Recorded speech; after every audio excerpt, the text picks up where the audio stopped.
دین اور دنیا، دین اور دنیا، دین اور دنیا اسلام کے ساتھ۔ الحمدللہ رب العالمین والصلاة والسلام علی سید الانبیاء والمرسلین۔ ناظرین کرام، السلام علیکم ورحمۃ اللہ وبرکاتہ۔ میں ہوں آپ کا میزبان حافظ محمد طاہر قادری، اور آپ دیکھ رہے ہیں بہت ہی خوبصورت پروگرام جس کا نام ہے دین اور دنیا۔ ناظرین کرام، یہ ہم گفتگو کر رہے تھے پہلے ایپیسوڈ میں تجارت کے حوالے سے کہ تجارت میں کتنی برکت ہے، قرآن و حدیث میں اس کے بارے میں کیا ہمیں تعلیمات ملتی ہیں، کرنے کا انداز کیا ہونا چاہیے، اور جو ایسی چیزیں جو تجارت میں ایک مسلمان کی تجارت میں شامل نہیں ہونی چاہیے تھی، افسوس کے ساتھ کہ آج شامل ہو گئی ہیں، تو اس کے کیا نقصانات ہیں، دنیاوی کیا نقصانات ہیں، اخروی کیا نقصانات ہیں، اس پر بہت خوبصورت گفتگو قبلہ شاہ صاحب نے فرمائی ہے۔ ہمارے ساتھ تشریف فرما ہے حضرت علامہ مولانا مفتی سید صابر حسین شاہ صاحب، جو ماشاءاللہ ایک بہت علمی شخصیت ہے اور اس شعبے کے تو آپ اسپیشلسٹ ہیں۔ آپ نے پہلے ایپیسوڈ میں بہت کمال گفتگو فرمائی ہے، اگر آپ نے نہیں دیکھی تو لازمی دیکھیے گا۔ اب ہم مزید آگے کا سفر کر رہے ہیں، یہ ہمارا دوسرا ایپیسوڈ ہے اس سے متعلق، اور میں قبلہ شاہ صاحب کی بارگاہ میں سب سے پہلے السلام علیکم ورحمۃ اللہ وبرکاتہ۔ وعلیکم السلام ورحمۃ اللہ وبرکاتہ۔ شاہ صاحب، مجھے تو بہت مزہ آ رہا ہے، سچی بات ہے، اور ہم نے پہلا جو ایپیسوڈ کیا اس میں بھی جو آپ نے گفتگو فرمائی وہ قرآن و حدیث کی روشنی میں تجارت کے جو اصول اور تجارت میں برکت کس طرح ہوتی ہے، کامیاب تاجر کے حوالے سے جو آپ نے صحابہ کرام رضوان اللہ تعالی علیہم مجمعین کا ذکر خیر کیا، ماشاءاللہ سبحان اللہ، دل خوش ہو گیا۔ تو مزید گفتگو کو آگے بڑھاتے ہیں۔ جی بالکل۔ اور حضرت فی زمانہ ہم نے دیکھا ہے، جیسے ظاہر بات ہے میں بھی ایک میمن فیملی سے میرا تعلق ہے، اور ہم بھی بزنس مین ہی ہیں، بزنس ہی کرتے ہیں شروع سے۔ تو ہمارے دور میں، ابتدائی دور میں بزنس کے، یہ مارکیٹنگ کا بہت زیادہ رجحان نہیں ہوتا تھا، مارکیٹنگ بہت زیادہ بندہ مارکیٹنگ پر بلیو نہیں کرتا تھا، ڈیپینڈ نہیں کرتا تھا۔ مگر اب یہ دیکھا جاتا ہے کہ کاروبار کو وسعت دینے کے لیے مارکیٹنگ پر بہت زیادہ انحصار ہے۔ چلے اس میں کوئی مذائقہ تو نہیں ہے، لیکن ایسی مارکیٹنگ کہ جس میں کمرشل میں خواتین بھی ہوں اور میوزک بھی ہو اور غیر شرعی ساری چیزیں شامل کر لی جائیں کہ جو اللہ اور اس کے رسول کو ناراض کرنے کا سبب ہوں، تو اس طرح کی مارکیٹنگ کر کے، اور پھر الیاذ باللہ کچھ ایسی چیزیں بھی مارکیٹنگ میں شامل کر لی جاتی ہیں کہ جو مطلقاً حرام ہوتی ہیں، تو مطلب ایسے آفرز دی جاتی ہیں کہ جو بعض کا سود کے زمرے میں چلی جاتی ہیں۔ تو میں چاہوں گا حضرت کہ اسلامک پوائنٹ آف ویو کے حساب سے کس حد تک مارکیٹنگ کی اجازت ہے اور کس قسم کی مارکیٹنگ کی اجازت ہے، اس بارے میں ارشاد فرمائیں۔ جی بسم اللہ الرحمن الرحیم۔ بہت شکریہ، آپ نے دوبارہ اسی عنوان پر مزید گفتگو کا موقع دیا، اور میں سمجھتا ہوں کہ اس وقت میری بھی تشنگی رہ گئی تھی کہ کچھ پہلو ایسے ہیں جو سامعین و ناظرین تک پہنچنے چاہیے، جی، تاکہ ایک کمپلیٹ جو ایک فریم ورک ہے نا تجارت کا، اسلام میں جو تصور ہے وہ ہمارے ناظرین تک پہنچے۔ دیکھیں، مارکیٹنگ یعنی جس کو ہم کہتے ہیں طریقہ تسویق، بازار کو لوگوں تک بہتر انداز میں انٹروڈیوس کرنے کا طریقہ کار۔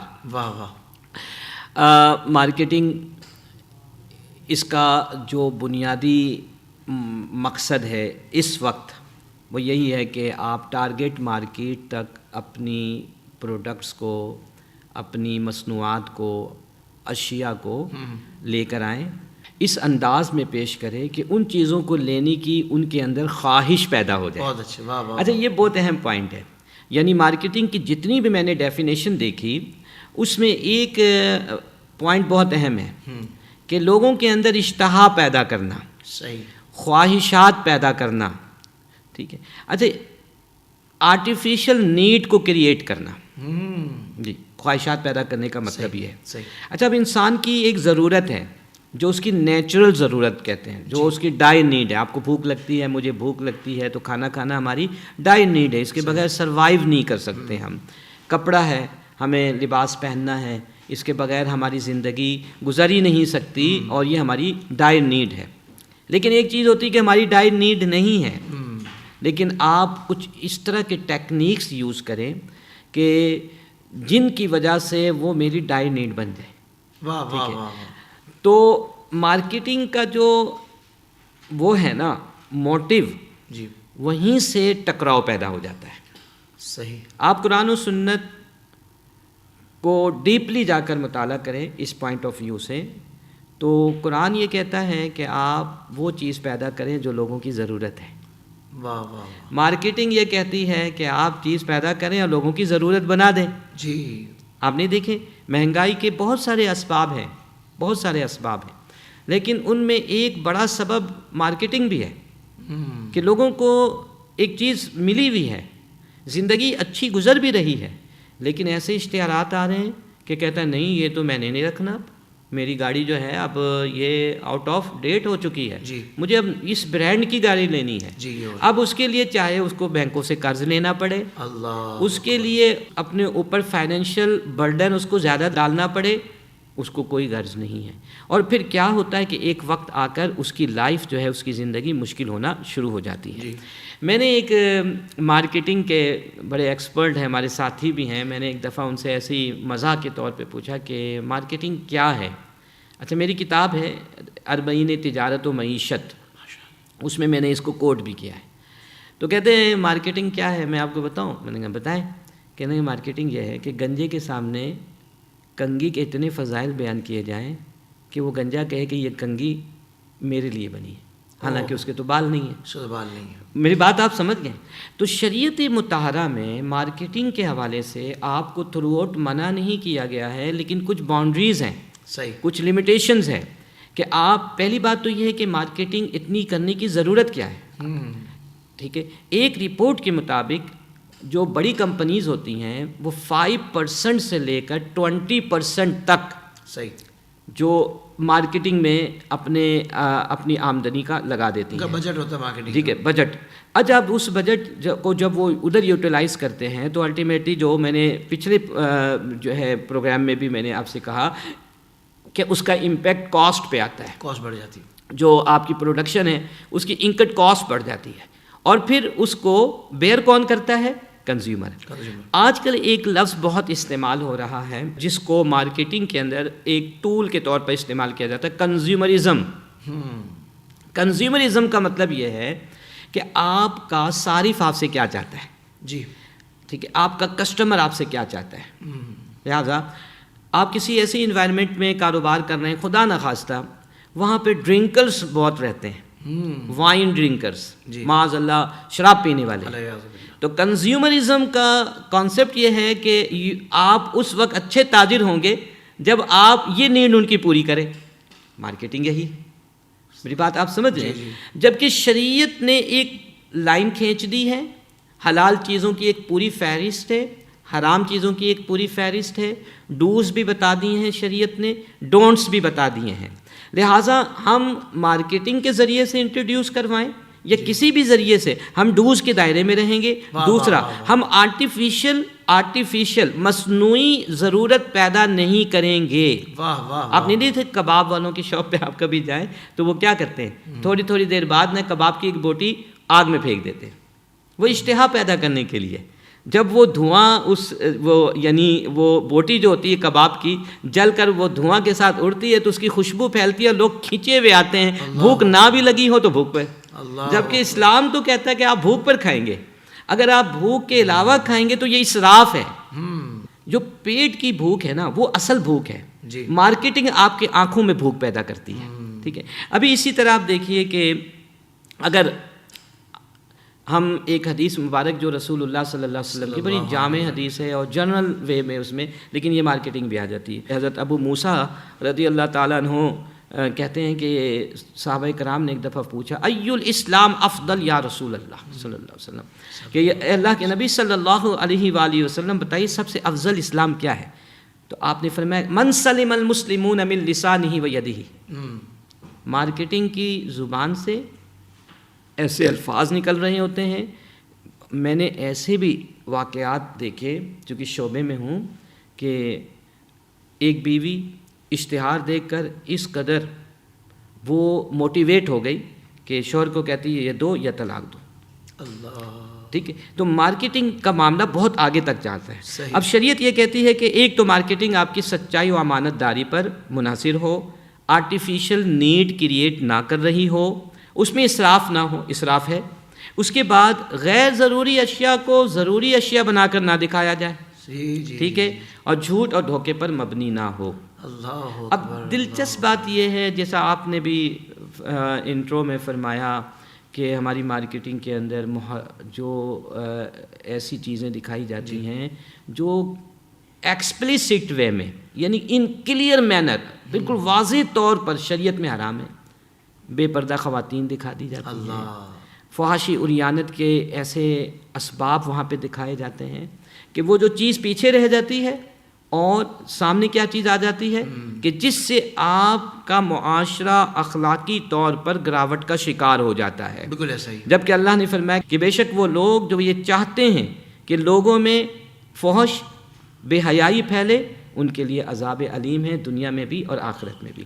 اب ایک سوال یہاں پر آیا کہ یہ تو چلو بات چیت ہو گئی کہ مارکیٹنگ کی بھی حدود ہیں، قیود ہیں، لمیٹیشنز ہیں، ان کو اگر کراس کیا جائے تو معاملہ۔ آپ دیکھیں کپڑے کی تجارت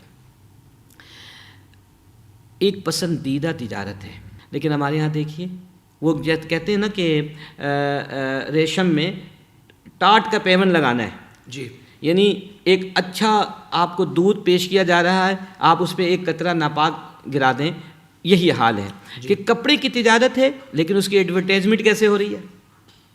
نیم بھرانا لباس کے ساتھ، جی، ٹھیک ہے، تو کیا شریعت اس کی اجازت دے گی؟ بالکل نہیں۔ تو حکومت وقت کو چاہیے، ہماری ریاست کو چاہیے، کیونکہ ہمارا جو آئین ہے نا، کانسٹیٹیوشن آف پاکستان 1973، جی، اس میں یہ بات بالکل واضح طور پہ لکھی ہوئی ہے کہ اس ملک میں کوئی بھی کام، کوئی بھی قانون قرآن و سنت کے خلاف نہیں ہوگا۔ تو یہ مارکیٹنگ جو ہو رہی ہے، کیا یہ قرآن و سنت کے مطابق ہے؟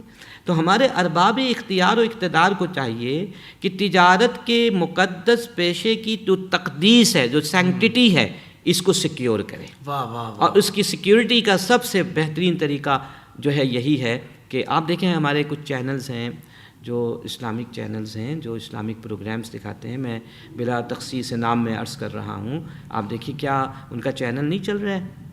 سب سے اچھا چل رہا ہے۔ میری بات آپ سمجھ گئے؟ اس کے بعد چل سکتا ہے، جی، چل سکتا ہے، کیونکہ جب آپ ان چیزوں کے بغیر اپنے معاملات کو چلائیں گے تو اللہ کا فضل آپ کے ساتھ چلنے شروع ہو واہ جاتا واہ ہے۔ واہ واہ، سبحان اللہ سبحان اللہ، کیا بات ہے، سبحان اللہ۔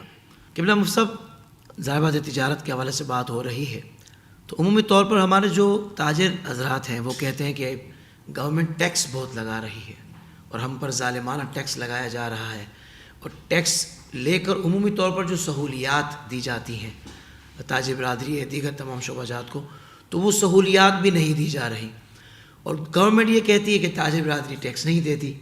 تو یہ جو ایک کشمکش آپس میں جو ہوئی ہے، اس حوالے سے اسلام کیا تعلیم دیتا ہے، اسلام میں کس حد تک ٹیکس کا تصور ہے؟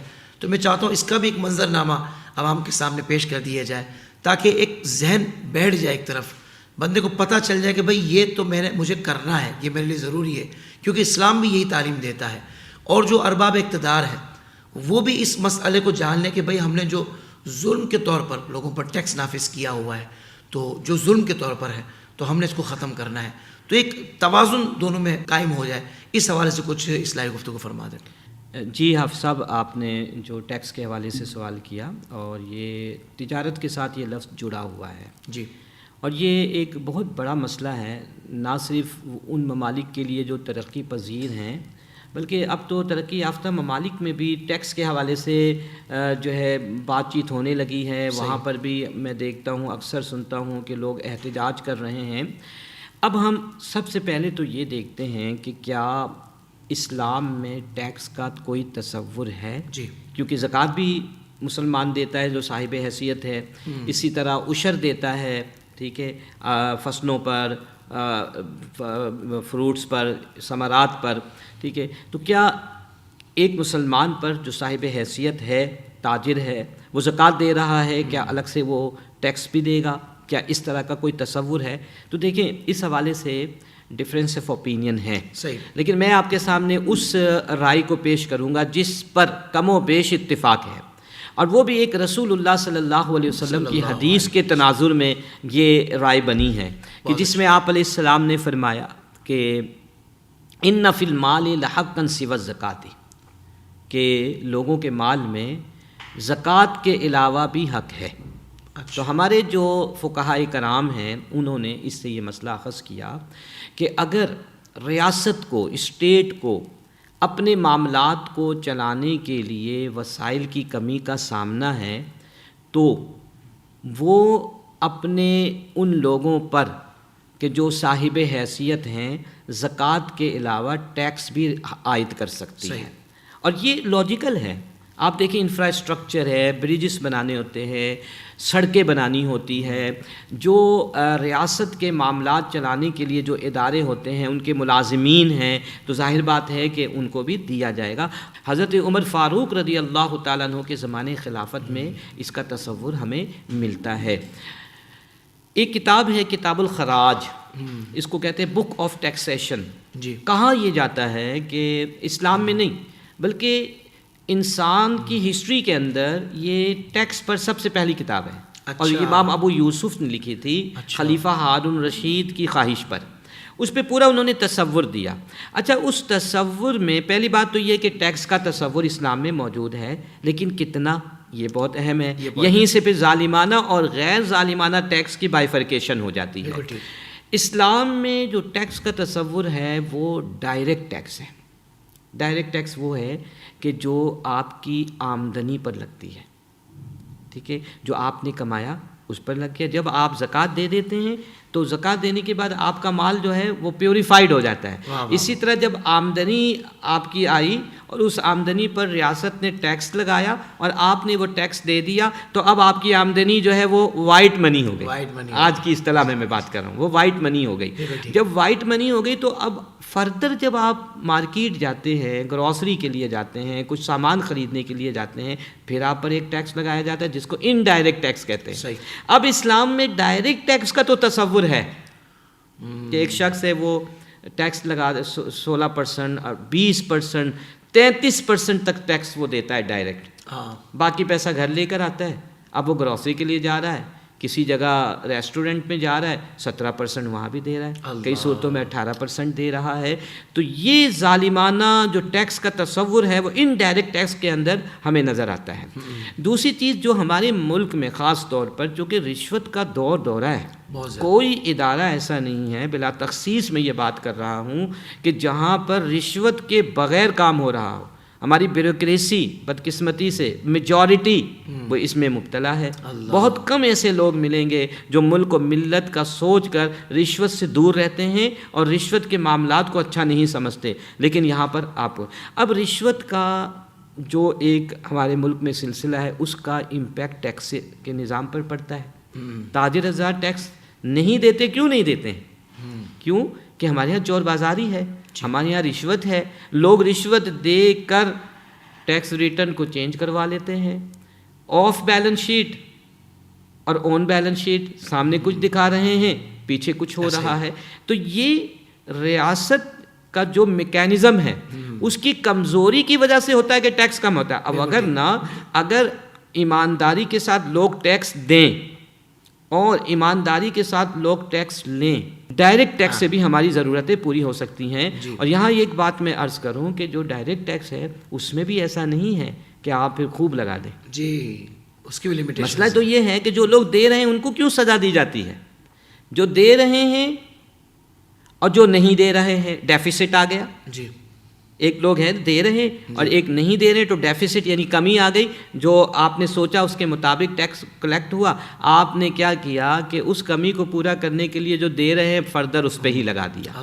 اب ہمارے یہاں ایک بجٹ کا بھی جو ایک بڑا تعلق ہے ٹیکسیشن لا پر.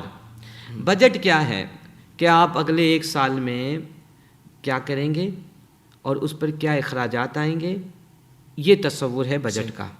اور اس اخراجات کو آپ سامنے رکھتے ہوئے پھر ٹیکس لگاتے ہیں.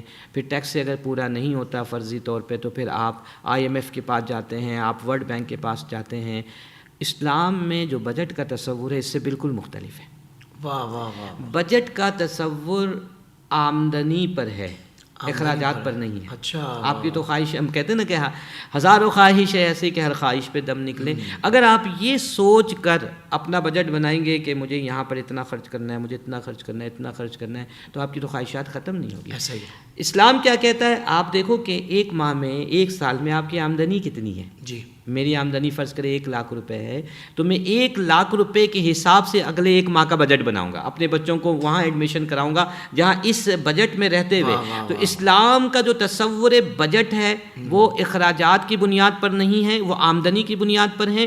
ہمارے ملک کا جو تصور بجٹ ہے وہ اخراجات کی بنیاد پر ہے، جس کی وجہ سے ہم ڈیفیسٹ میں جاتے ہیں، کمی میں جاتے ہیں، اور کمی میں جانے کی وجہ سے ہم ڈائریکٹ ٹیکس لگاتے ہیں، اور ڈائریکٹ ٹیکس سے پورا نہیں ہوتا تو انڈائریکٹ کی طرف. اب انڈائریکٹ ٹیکس کیا ہے؟ انڈائریکٹ ٹیکس ہر ایک پر، کیونکہ ڈائریکٹ ٹیکس میں آپ کو پھر بھی ایک چیز نظر آئے گی کہ ایک خاص آمدنی ہے، اس سے اوپر جو لوگ کما رہے ہوتے ہیں اس پر وہ ٹیکس لگتا ہے. صحیح. انڈائریکٹ ٹیکس ایک وہ بندہ جس کی سیلری 50,000 ہے، ایک وہ بندہ جس کی سیلری 25,000 ہے، اور ایک وہ شخص جس کی سیلری 10,00,000 روپے ہے. جب وہ پیٹرول لینے جائے گا برابری کے ساتھ ٹیکس لے گا، ماچس کی ڈبیا لینے جائے گا برابری کے ساتھ. اس سے بڑھ کر ظلم اور کیا ہو سکتا ہے؟ یقینی طور پر. ٹھیک ہے. یہاں تک کہ اگر آپ فرض کریں اپنے کسی ساتھی کو، آپ کو اللہ نے حیثیت دی ہے، آپ صاحب نصاب ہیں، آپ کسی ساتھی کو جو مستحق ہے اس کو کہتے ہیں لو جی میرے پاس 2,00,000 روپے، 5,000 روپے تمہارے، یہ زکوٰۃ کے. وہ 5,000 روپے سے جا کے گروسری لینے کے جاتا بھاگتا ہوا، اللہ کا شکر ہے مجھے کچھ پیسے ملے. وہ غریب وہاں اس کو 17% زکوٰۃ کی لی ہوئی رقم پر انڈائریکٹ ٹیکس کی صورت میں کٹوانا پڑتا ہے. ٹھیک ہے. تو سب سے پہلے تو ہمیں چاہیے کہ ہمارے جو ارباب اقتدار و اختیار ہیں وہ اسلامک ٹیکسیشن لا کا صحیح سے مطالعہ کریں. ہر حکومت آتی ہے آپ دیکھتے ہیں کہ ٹیکس اصلاحات کے نام پر چلو جی. پھر ایک اور چیز کہ ہمارے ہاں جو ڈیولپمنٹ ترقیاتی اسکیموں کے نام سے بہت سارے پروگرامز کا آغاز کیا جاتا ہے. اچھی بھلی سڑکیں ہیں جی، ان کو کھیڑ کر نئی سڑک بنائی جا رہی ہے. اللہ، اس کی ضرورت کیا ہے؟ یعنی ایک طرف تو حال یہ ہے ہمارا کہ ہم لوگوں پر ظالمانہ ٹیکس عائد کر رہے ہیں، دوسری طرف حال یہ ہے کہ ٹیکس سے بھی پورا نہیں ہو رہا تو IMF سے ہم قرض لے رہے ہیں، ورلڈ بینک سے قرض لے رہے ہیں، دیگر ممالک سے ہم کڑی شرائط پر قرض لے رہے ہیں، اور دوسری طرف اللہ تللے میں جی ہم پیسے اڑا رہے ہیں. ایسا ہی. بات یہ ہے کہ وہی کہ جو ضرورت ہے نا اس کو فوکس کیا جائے، اس کو فوکس کیا جائے. ہمارے ہاں لوگ خودکشیاں کر رہے ہیں بھوک و افلاس کی وجہ سے. تو ٹیکسیشن لا کا تصور اسلام میں ہے لیکن ایسا نہیں ہے جو ہم دیکھ رہے ہیں. اللہ جی. اس کے اندر کچھ شرائط ہیں. مثال کے طور پر میں بس شرائط کو عرض کر کے اپنی گفتگو اس حوالے سے ختم کروں گا کہ ٹیکس کی شرائط کیا ہے. پہلی شرط ہمارے فقہا نے یہ بیان کی کہ حقیقی حاجت پورا کرنے کے لیے ہو، آرٹیفیشل نہ ہو. بہت اچھا. ٹھیک ہے نا. آپ کہیں گے جی یہ سڑک اچھی نہیں ہے، یہاں پہ ہم نے ایک یو ٹرن بنانا ہے، ٹھیک ہے، آپ اس کو اچھی بھلی سڑک کو آپ کھیڑ کے دوبارہ سڑک بنا رہے ہیں. دوسرا یہ ہے ٹیکس ہر ایک امیر پر ہو، غریب پر مطلقاً نہ ہو. واہ واہ واہ واہ، غریب پہ بالکل ہی نہ ہو. سبحان اللہ. یعنی کوئی بھی یہاں پہ آپ جسٹیفیکیشن دے ہی نہیں سکتے ہیں کہ جی ہماری نیڈ ہے. ایک ایسی نیڈ ہے کہ آپ کا غریب جو بیچارہ ایک ایک نوالے کو ترس رہا ہے، اس کے پاس کچھ پیسے آتے ہیں کہ وہ اپنے پیٹ میں کچھ جو ہے غذا ڈالے، آپ اس میں سے بھی ٹیکس کاٹ رہے ہیں. تو غریب پہ ٹیکس کا کوئی تصور نہیں ہے. مسالے عامہ پر مال جو ہے خرچ کیا جائے، ٹیکس جو بھی حاصل ہو وہ یعنی پبلک یوٹیلیٹی پہ خرچ کیا جائے. اور اس کے ساتھ جو ہے اس میں علماء کرام کی مشاورت بھی لی جائے کہ ہم کون سا لگا سکتے ہیں کون سا نہیں لگا سکتے. 78 سال سے تو ان ماہرین ٹیکس اور معیشت کے مشورے پہ عمل کر کر کے ہم نے دیکھ لیا ملک کہاں گیا وہ سب جانتے ہیں، بتانے کی ضرورت نہیں ہے. اللہ اکبر، اللہ اکبر. ناظرین کرام، بس میں تو یہی کہوں گا کہ پوری دنیا میں ہی ظاہر بات ہے جہاں جہاں اس حوالے سے ظلم ہو رہا ہے، دعا ہے اللہ تعالیٰ سب کے لیے آسانیاں فرمائے. مگر یہ تو اسلامی جمہوریہ پاکستان ہے، اگر یہاں پر بھی اس معاملے میں بالخصوص اسلام کی عملداری نہیں ہوگی تو پھر کیسے یہ امت ترقی کرے گی، کیسے یہ قوم ترقی کرے گی. تو اس لیے ارباب اقتدار سے ہماری اس فورم کے ذریعے بھی گزارش ہے کہ قبلہ شاہ صاحب نے کتنی کمال گفتگو فرمائی ہے کہ اسلام یہ کہتا ہے اور ہم مسلمان ہونے کے باوجود یہ کر رہے ہیں جو اسلام کی تعلیمات سے متصادم ہے، تو خدا را اس ظلم کو بند کیا جائے، اور جو آپ کے رولز اینڈ ریگولیشنز اسلام کی تعلیمات کے موافق ہیں ان کو برقرار رکھا جائے، اور جو نہیں ہے ان کو شامل کیا جائے۔ یہ ہماری بھی گزارش، شامل کر لیں بھائی۔ ہمارا کام تو پیغام حق پہنچانا ہے، باقی تو ظاہر بات ہے کہ اللہ سے دعا کر سکتے ہیں اللہ تعالیٰ ان لوگوں کو ہدایت عطا فرمائے، اور پھر اگلی دعا یہ ہے کہ اللہ تعالیٰ ہمیں محب وطن اور محب دین حکمران عطا فرمائے کہ جو حقیقت میں ملک میں ایسا اسلامی نظام قائم کریں کہ جو غریب ہے وہ بھی خوش رہے بلکہ وہ غریب نہ رہے، اور جو امیر جو عمرہ ہے وہ بھی الحمدللہ زکوٰۃ دینے میں اور دیگر جو اسلامی تعلیمات پر جو عمل کرنے والے معاملات ہیں اس میں اتنا آگے ہوں کہ دنیا کہے کہ واقعی نظام ہو تو ایسا ہو، اور مسلمان کو ایسا ہی ہونا چاہیے، اس کے انٹرنل جو فیملی معاملات ہوتے ہیں اس میں، اور جو گھر کے باہر کے معاملات ہیں اس میں بھی مسلمان کو ایسا ہی ہونا چاہیے۔ ہماری پرابلم یہ ہے کہ ہمیں جو چیز اچھی لگتی ہے ہم بس وہ لے لیتے ہیں، اور بھائی ایسا نہیں ہے۔ قرآن کہتا ہے کہ اسلام میں پورے کے پورے داخل ہو جاؤ، جو اسلام کہتا ہے آپ نے ہر شعبے میں اسلام کی تعلیمات کو فالو کرنا ہے، اور یہی ذہن ہونا چاہیے۔ شاہ صاحب آخر میں چاہتا ہوں کہ اس حوالے سے کہ تجارت میں جو ذخیرہ اندوزی کا معاملہ بہت زیادہ ہے، اب دیکھیں جو کر رہا ہے نا وہ سن رہا ہے، وہ محسوس کر رہا ہوگا کہ یار اب بات میرے حوالے سے ہو رہی ہے کہ میں یہ کرتا ہوں، میرا ہاتھ ایسا ہے، چاہے وہ ریڑھی والا ہو چاہے وہ بڑے سپر اسٹور والا ہو، اگر وہ ان چیزوں میں ہے تو آج اسلام کا پیغام ان تک پہنچ رہا ہے۔ اللہ کرے کہ ہدایت مل جائے۔ اب یہ ذخیرہ اندوزی ہے، ملاوٹ ہے، ناپ تول میں کمی ہے، ڈیفیکٹڈ جو آپ چیز بیچ رہے ہیں اس کو جھوٹ بول کر کہ نہیں بالکل صحیح ہے اور دھوکہ دے کر، تو ان تمام چیزوں کے ساتھ فروخت کرنا، تجارت کرنا، اور پھر ظاہر بات ہے کہ یہ سمجھ لینا کہ بھائی میرا نظام اس سے چل رہا ہے اور میں اس سے طاقتور ہو رہا ہوں، تو یاد رکھیے گا ایک دن آپ کو اللہ کے سامنے پیش ہونا ہے، اور پھر بندہ یہ بول کر نہیں چھوٹ جائے گا مولا مجھے تو پتہ ہی نہیں تھا، مجھے تو کسی نے بتایا نہیں۔ یہ اسلام آپ کے گھر میں آ کر آپ کو پیغام حق آپ کو دستک دے رہا ہے کہ آپ خدا را آج زندگی میں اور جیتے جی آپ اس شعور کو بیدار کر لیجئے کہ میں مسلمان ہوں، میں نے اس طرح زندگی نہیں گزارنی کہ جس طریقے سے نان مسلمز گزارتے ہیں کہ وہ دنیا کو ہی جنت سمجھتے ہیں، جیسا چاہتے ہیں ویسا کرتے ہیں۔ مسلمان کو ہر معاملے میں اس بات کا خیال رکھنا چاہیے کہ میں نے اللہ اس کے رسول کے سامنے پیش ہونا ہے، کیا میں ان معاملات کے ساتھ ان کا سامنا کر سکوں گا، کیسے جواب دوں گا۔ قبلہ شاہ صاحب اس معاملے پر کوئی ایسی گفتگو آپ فرما دیں اور اسلام کی جو تعلیمات ہیں وہ ہم لوگوں کے سامنے رکھ دیں۔ اللہ تعالیٰ سے دعا اللہ تعالیٰ سب کو ہدایت عطا فرمائے۔ جی حافظ صاحب، کنکلوژن میں آپ نے بہت ہی اہم جو معاملے کی طرف توجہ دلائی، اور میں سمجھتا ہوں کہ یہی جو احساس ہے نا بنیادی طور پتہ سب کو ہے، پتہ سب کو ہے، سب کو ہے، اللہ اکبر۔ کیونکہ دیکھیں دل کا جو مفتی ہے نا وہ سب کچھ بتا دیتا ہے۔ نبی کریم صلی اللہ علیہ وسلم سے ایک صحابی نے پوچھا کہ یا رسول اللہ صلی اللہ علیہ وسلم گناہ کیا ہے؟ تو اللہ کے نبی علیہ السلام نے اتنی جامعیت کے ساتھ، جو کہ آپ کی خصوصیت بھی ہے، آپ جوامع الکلم ہیں، سبحان اللہ، آپ نے فرمایا کہ مہا کفی نفسک، جو تمہارے دل میں کھٹکے، وَقَرَيْتَ أَن يَطَّلِعَ عَلَيْهِ النَّاسِ، اور جس کو کرنے کے بعد تم اچھا نہ سمجھو لوگوں کو بتانے میں۔ اللہ یہ ہم نے اپنے اندر کے مفتی کو بھی مار دیا ہے، اس کو ایک طرف کر دیا ہے۔ نیکسٹ لیول ہاں بات کر جی، دی آپ نے۔ جیسا کہ ہوتا نہیں ہے آفیسز میں بھی ایک بندہ نیک ہوتا ہے، 4 رشوت کھانے والے ہوتے ہیں، وہ 4 مل کے نہ اس ایک کو کہیں کا نہیں چھوڑتے، وہ بیچارہ ایک طرف ہو کر بیٹھ جاتا ہے، خاموش ہو جاتا ہے، دیکھتا ہے، سلگتا رہتا ہے، ٹھیک ہے۔ اب آپ دیکھیں کہ تجارت، جیسا کہ میں نے عرض کیا کہ نبی کریم علیہ السلام کے ساتھ اس کی نسبت ہونے کی وجہ سے اس کی تقدیس، اس کی سینکٹیٹی بہت زیادہ ہو گئی۔ سبحان اللہ، سبحان اللہ۔ التاجر وہ جو صداقت و امانت کے ساتھ ہوں، یہ بہت بڑی کنڈیشن ہے۔ اس کے برعکس نبی کریم علیہ السلام نے تاجروں کو ایک بہت بڑی وعید بھی سنائی ہے، بہت بڑی وارننگ ہے۔ آپ علیہ السلام نے فرمایا کہ تاجر قیامت کے دن فاجر کی حیثیت سے اٹھائے جائیں گے، اللہ الا من اتقا، مگر جو اللہ سے ڈر گیا، وبرا، اور جس نے نیکی کے ساتھ تجارت کی، وصدقہ، اور جس نے صداقت کے ساتھ تجارت کی۔ سبحان اللہ۔ آج اس بات کی انتہائی ضرورت ہے کہ ہمارے دلوں میں، تاجروں کے دلوں میں، ہر ایک کے دل میں اللہ کا خوف پیدا ہو جائے۔ ہم نے خوف الہی کو ختم کر دیا ہے۔ صحیح۔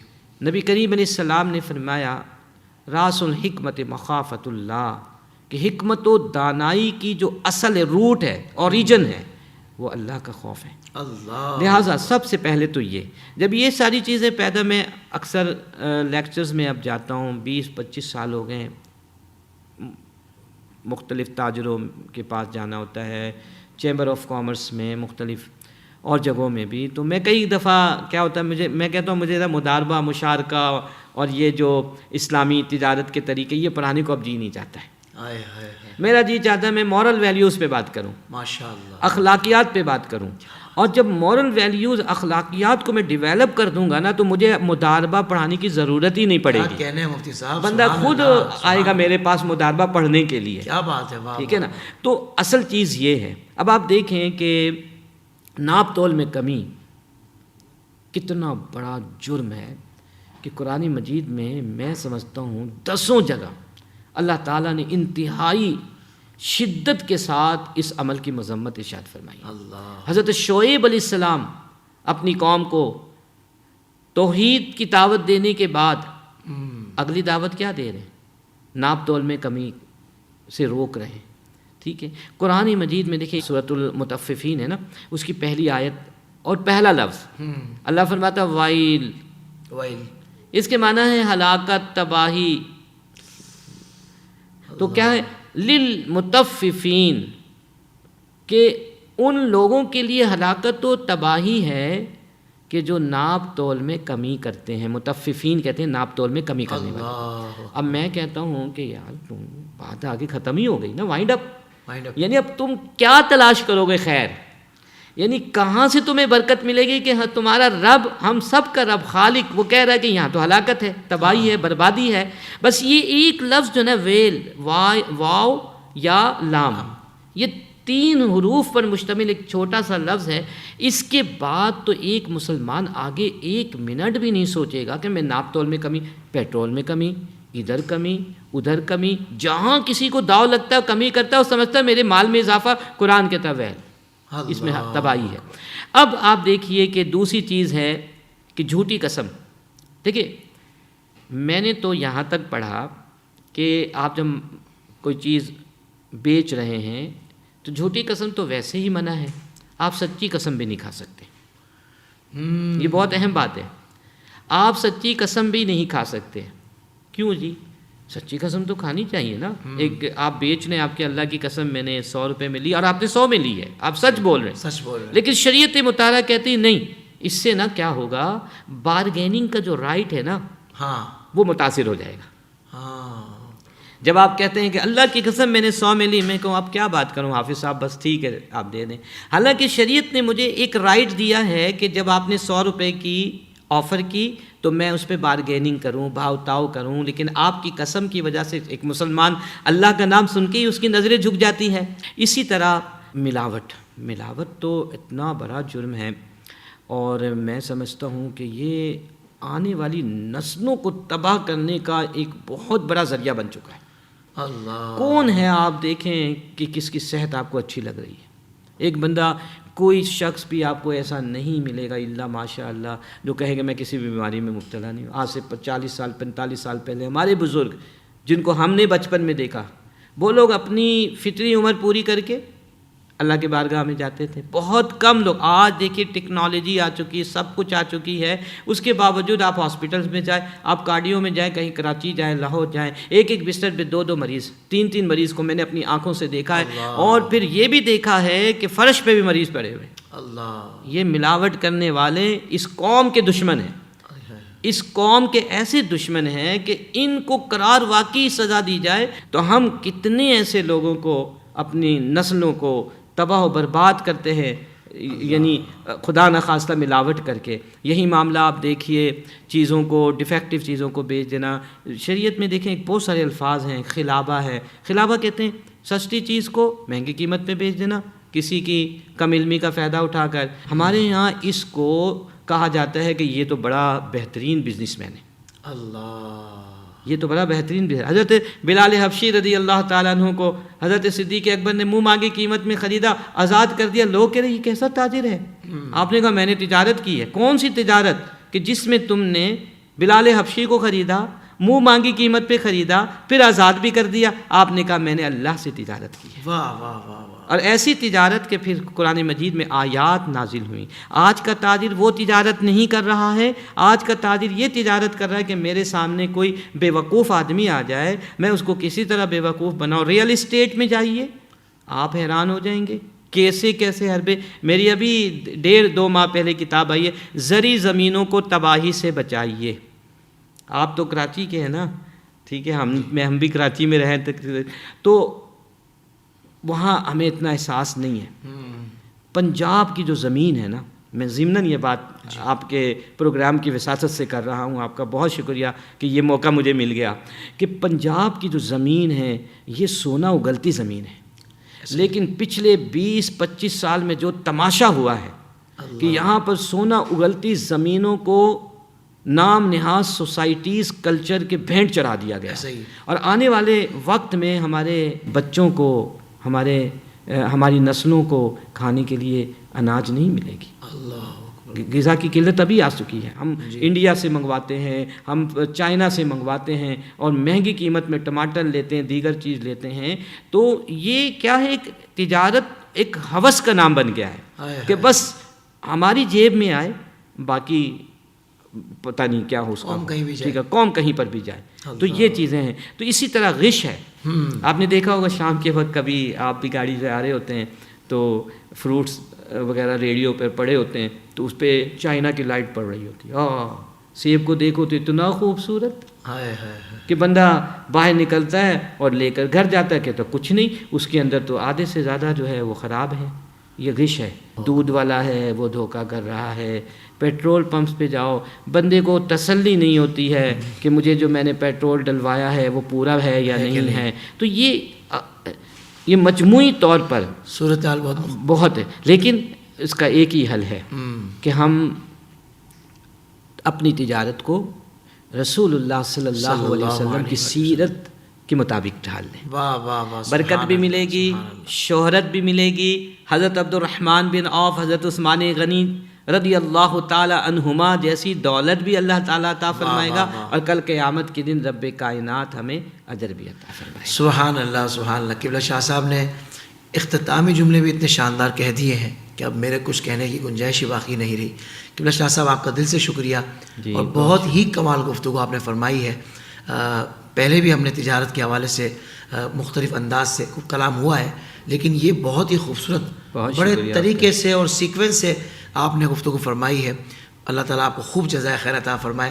آگے بھی ہم آپ سے اکتساب فیض کرتے رہیں گے۔ جزاک اللہ۔ میں بھی آپ کا بہت شکریہ ادا کرتا ہوں اگین، اور سچی بات تو یہ ہے کہ مجھے بھی بہت اچھا لگا۔ بہت شکریہ شاہ صاحب، جزاک اللہ خیر۔ ناظرین کرام، اگلے پروگرام تک کے لیے اجازت، اپنا خیال رکھیے گا۔ السلام علیکم ورحمۃ اللہ وبرکاتہ۔